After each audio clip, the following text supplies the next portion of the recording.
দিছি আপনারা বুঝে পড়ায় তেলাওয়াত করেন মুখে তেলাওয়াত করি না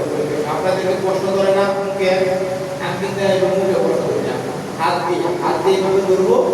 হাত দিয়ে ধারা পড়ে এরপর থেকে তেলাওয়াত করবো ধারা ধারা কোন আয়াতটা করছি আপনারা ঠিক এরকম বুঝাবো আপনাদেরকে শুরু থেকে ধরুন আপনারা আমার হাতে কাজ করবেন হাতে কাজ কিন্তু আপনারা না বুঝবেন এর মধ্যে যদি আপনারা শোনাতে পারেন আমি কিন্তু হাত দিয়ে মেরে করে আপনাদেরকে গলা দিয়ে শোনাবো ভিতরে ঢুকায় না অনেকে ভাবতেছেন মনে হয় আঙুল হাত দিয়ে ঢুকায় নিয়ে শোনাতে এরকম না হাত আমার কাছে থাকে বুঝে গেছে আউযু বিল্লাহি মিনাশ শাইতানির রাজিম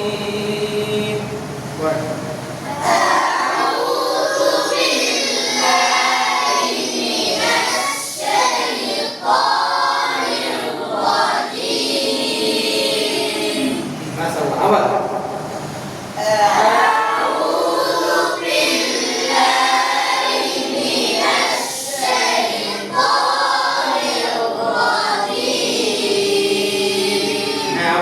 আমার সাথে তাল মিলিয়ে পড়বেন লক্ষ্য করুন হ্যাঁ আবার সুন্দর আবার